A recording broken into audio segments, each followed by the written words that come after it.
नमस्कार दोस्तों, स्वागत है आप सभी साथियों का स्मार्ट स्टडी पर।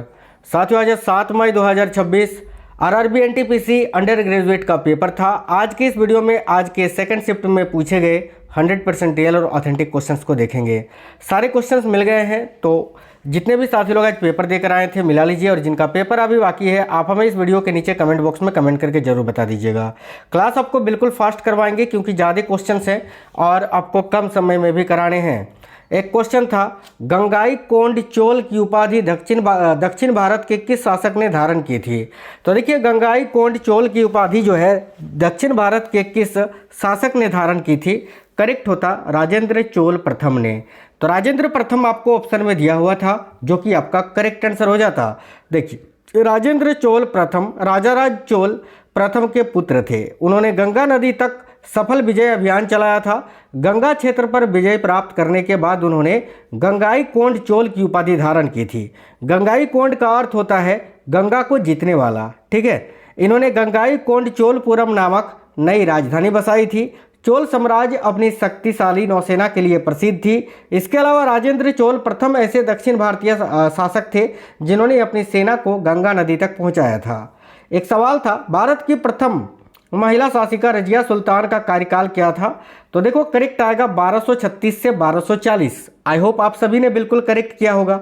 देखिए, रजिया सुल्तान दिल्ली सल्तनत की पहली और एकमात्र महिला शासिका थी। वह इल्तुतमिश की पुत्री थी। इल्तुतमिश ने अपनी योग्यता अनुसार रजिया सुल्तान को उत्तराधिकारी चुना था। रजिया सुल्तान गुलाम वंश से संबंधित थी। उन्होंने पर्दा प्रथा का पालन नहीं किया और पुरुषों की तरह दरबार चलाती थी। देखिए, उनके शासनकाल में तुर्क अमीरों का काफ़ी विरोध रहा। 1240 ईस्वी में कैथल के निकट उनकी मृत्यु हुई थी। देखिए, एक सवाल था, 2025 का एबेल पुरस्कार किसे दिया गया। भाई, बहुत ही अच्छा सवाल था, कई बार मैंने आपको पढ़ाया है। तो 2025 का एबेल पुरस्कार मसाकी काशीवारा को दिया गया था। Option number C correct answer होता। देखिए, मसाकी काशीवारा जापान के प्रसिद्ध गणितज्ञ हैं। उन्हें वर्ष 2025 का एबेल पुरस्कार प्रदान किया गया। यह पुरस्कार गणित के क्षेत्र का सबसे प्रतिष्ठित सम्मान माना जाता है। एबेल पुरस्कार को गणित का नोबेल पुरस्कार भी कहा जाता है। इसके अलावा काशीवारा को बीजगणितीय विश्लेषण और प्रतिनिधित्व सिद्धांत में योगदान के लिए यह सम्मानित किया गया था। एबेल पुरस्कार Norwegian Academy of Science and Letters द्वारा दिया जाता है। आगे देखिए, एक सवाल था, भारत में जूट का उत्पादन सर्वाधिक किस राज्य में होता है। तो भारत में जूट का सर्वाधिक उत्पादन पश्चिम बंगाल में होता है साथियों। ऑप्शन नंबर सी करेक्ट होता है, पश्चिम बंगाल। देखिए, पश्चिम बंगाल भारत का सबसे बड़ा जूट उत्पादक राज्य है। जूट को स्वर्ण रेशा यानी गोल्डन फाइबर कहा जाता है। जूट उत्पादन के लिए गर्म एवं आर्द्र जलवायु प्रयुक्त होती है। इसके अलावा गंगा ब्रह्मपुत्र डेल्टा क्षेत्र जूट की खेती के लिए प्रसिद्ध है। भारत विश्व के प्रमुख जूट उत्पादक देशों में शामिल है, याद रखना। एक सवाल था, प्रोटीन के पूर्ण पाचन के बाद अंतिम उत्पाद क्या बनता है। देखिए, जब प्रोटीन का पूर्ण पाचन होता है तो अंतिम उत्पाद अमीनो अम्ल बनता है, अमीनो एसिड। तो इस क्वेश्चन का करेक्ट आंसर अमीनो अम्ल हो जाता। देखिए, प्रोटीन शरीर के निर्माण एवं ऊतकों की मरम्मत में सहायक होते हैं। प्रोटीन का पाचन मुख्यतः पेट और छोटी आंत में होता है। पेप्सिन एंजाइम प्रोटीन पाचन में महत्वपूर्ण भूमिका निभाता है। पूर्ण पाचन के बाद प्रोटीन जो है अमीनो अम्ल में बदल जाते हैं। अगला एक सवाल था, अंडमान को निकोबार से कौन सा चैनल है जो कि अलग करता है। इस क्वेश्चन के लिए आपका करेक्ट आंसर हो जाता 10 डिग्री चैनल। साथियों, वीडियो को आप लोग लाइक जरूर करिएगा और देखिए, क्लास को अपने दोस्तों तक ज़्यादा से ज़्यादा शेयर करिएगा। देखिए, 10 डिग्री चैनल अंडमान और निकोबार द्वीप समूह को अलग करता है। यह चैनल लगभग 10 डिग्री उत्तरी अक्षांश पर स्थित है। अंडमान एवं निकोबार द्वीप समूह बंगाल की खाड़ी में स्थित है। पोर्ट ब्लेयर अंडमान एवं निकोबार द्वीप समूह की राजधानी है। भारत का एकमात्र सक्रिय ज्वालामुखी बैरन द्वीप यहीं स्थित है। इसके अलावा निकोबार द्वीप समूह का सबसे दक्षिणतम बिंदु जो है वह है इंदिरा पॉइंट। आगे देखिए, एक सवाल था, भारतीय शास्त्रीय संगीत की किस प्राचीन शैली को सबसे औपचारिक, गंभीर और दिव्य माना जाता है, जो मंदिरों में भक्ति भाव से गाई जाती है। तो करेक्ट होता साथियों ध्रुपद शैली। ध्रुपद इस क्वेश्चन का करेक्ट आंसर था। देखिए, ध्रुपद जो है भारतीय शास्त्रीय संगीत की सबसे प्राचीन शैली मानी जाती है। इसका विकास मुख्यतः मंदिरों में भक्ति संगीत के रूप में हुआ था। ध्रुपद शैली गंभीर, शांत और आध्यात्मिक भाव के लिए प्रसिद्ध है। इसके अलावा इसके अलंकरण कम और शुद्ध स्वर पर अधिक जोर दिया जाता है। ध्रुपद गायन में पखवाज वाद का विशेष महत्व होता है। तानसेन जो है ध्रुपद शैली के ही गायक थे। आगे देखिए एक सवाल था, रेलवे कन्वेंशन कमेटी के सदस्यों को किसके द्वारा मनोनीत किया जाता है? इस क्वेश्चन का करेक्ट आंसर हो जाता लोकसभा सदस्य के द्वारा। देखिए रेलवे कन्वेंशन कमेटी भारतीय संसद की एक महत्वपूर्ण समिति है। इस समिति का गठन समय समय पर किया जाता है। समिति में लोकसभा और राज्यसभा दोनों सदनों के सदस्य शामिल होते हैं। लोकसभा के सदस्यों को लोकसभा अध्यक्ष द्वारा मनोनीत किया जाता है। यह समिति भारतीय रेलवे के वित्तीय मामलों की समीक्षा करती है भाई। आगे देखिए एक सवाल था, 1 न्यूटन बल किसके बराबर होता है? तो 1 न्यूटन बल जो है साथियों, देखिए 1 केजी ठीक है गुने मीटर प्रति सेकंड स्क्वायर के बराबर होता है। यानी ऑप्शन नंबर बी इस क्वेश्चन का करेक्ट आंसर होता। देखिए न्यूटन जो है, न्यूटन बल का ऐसा मात्रक है। 1 न्यूटन वह बल है जो 1 किलोग्राम द्रव्यमान में 1 मीटर प्रति सेकंड स्क्वायर का त्वरण उत्पन्न करे। बल बराबर होता है द्रव्यमान गुने त्वरण, याद रखना। एक सवाल था, निम्नलिखित में से कौन सा वृक्ष उष्णकटिबंधीय पर्णपाती वन का उदाहरण है? देखिए करेक्ट आंसर हो जाता सागौन। फर्स्ट शिफ्ट का भी मैंने क्लास आपको करा दिया था, नोटिफिकेशन नहीं आया था उस वीडियो का, तो देख लेना। उष्णकटिबंधीय पर्णपाती वनों को मानसूनी वन भी कहा जाता है। ये वन भारत में सबसे अधिक क्षेत्र में पाए जाते हैं। सागौन और साल इनके प्रमुख वृक्ष हैं। इसके अलावा इन वनों के वृक्ष शुष्क मौसम में अपनी पत्तियां गिरा देते हैं। ये वन मध्य प्रदेश, महाराष्ट्र, झारखंड और उड़ीसा में अधिक पाए जाते हैं। इन वनों में वर्षा लगभग 70 से 200 सेंटीमीटर तक होती है। सागौन की लकड़ी मजबूत एवं टिकाऊ होने के कारण फर्नीचर बनाने में उपयोग होती है। एक सवाल था, पहले दिव्यांग अंतरिक्ष यात्री जॉन मैकफॉल किस देश के निवासी थे? तो देखिए करेक्ट आंसर हो जाता भाई ब्रिटेन के। ब्रिटेन इस क्वेश्चन का करेक्ट आंसर था। देखिए जॉन मैकफॉल पहले दिव्यांग अंतरिक्ष यात्री हैं। वे ब्रिटेन के निवासी और पूर्व पैरा ओलंपिक धावक हैं। यूरोपीय अंतरिक्ष एजेंसी ने उन्हें अंतरिक्ष यात्री कार्यक्रम के लिए चुना था। उनका एक पैरा मोटरसाइकिल दुर्घटना में कट गया था। उनका एक पैर जो है मोटरसाइकिल दुर्घटना में कट गया था। इसके बावजूद उन्होंने खेल और विज्ञान दोनों क्षेत्रों में उपलब्धि हासिल की।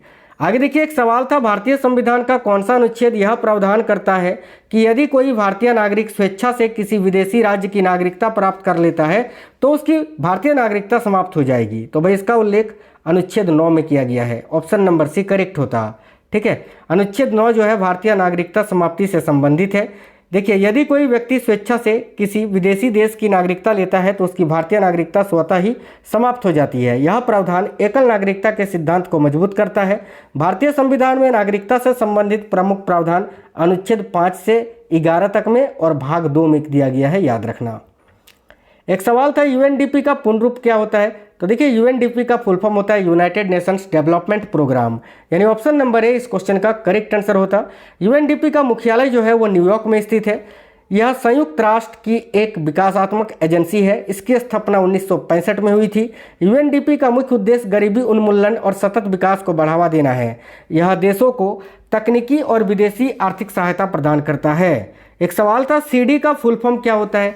तो सीडी का फुल फॉर्म होता है compact disc. Option number A आपका करेक्ट आंसर होता।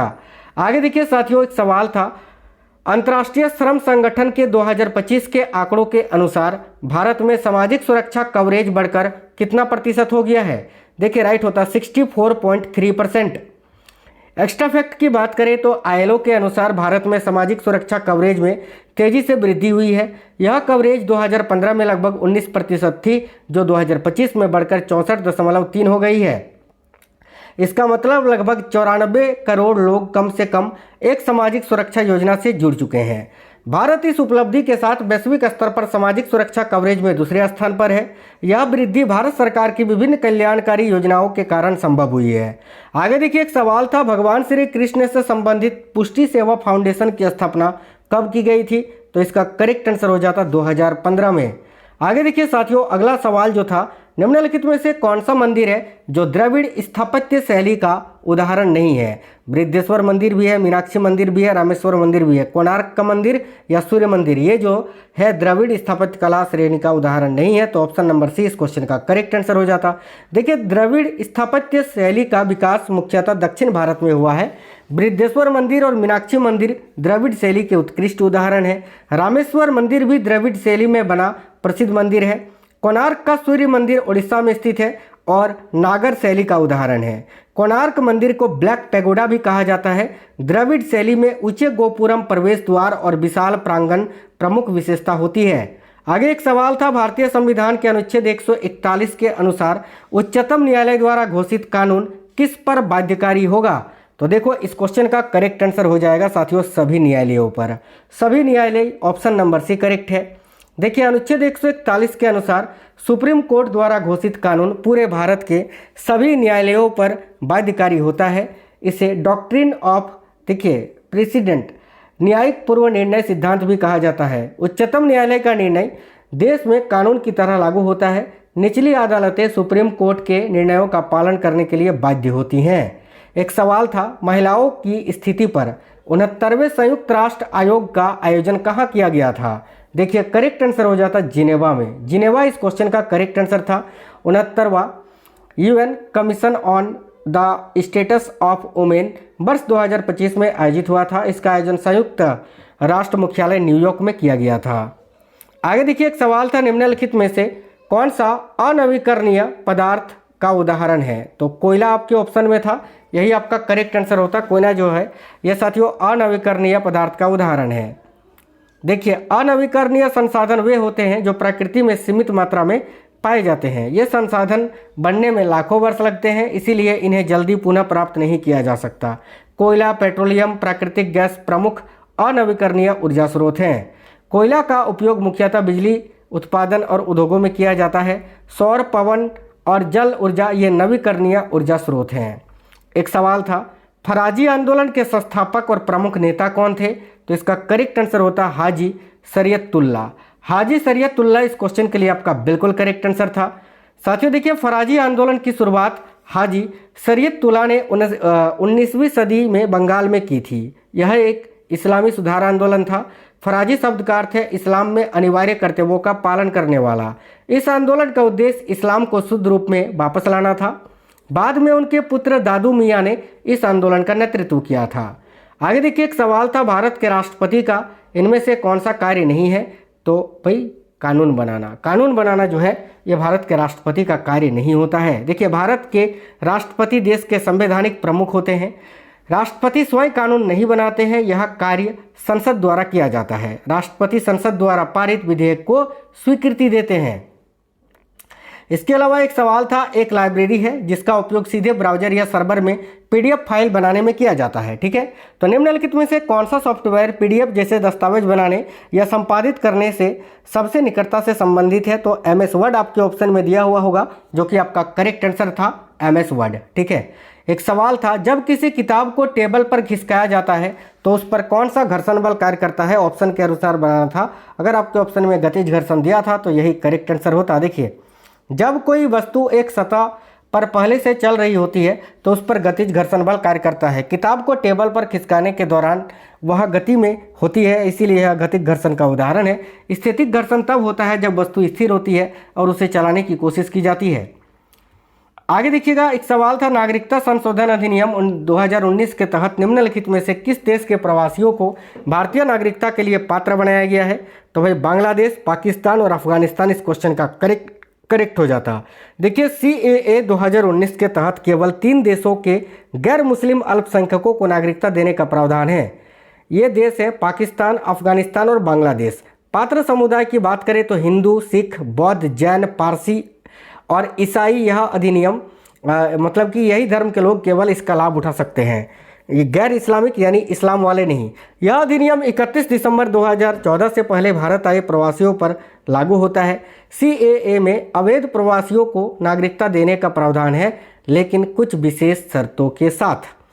तो साथियों ये थे आज के सेकंड शिफ्ट में क्वेश्चन, सेकंड शिफ्ट के क्वेश्चंस। उम्मीद करते हैं कि आपको सारे क्वेश्चंस मिल गए होंगे। तो वीडियो को लाइक कर देना, दोस्तों के साथ शेयर करना, कमेंट बॉक्स में बताना आपका पेपर कब है। मिलते हैं नेक्स्ट वीडियो में। जय हिंद, वंदे मातरम।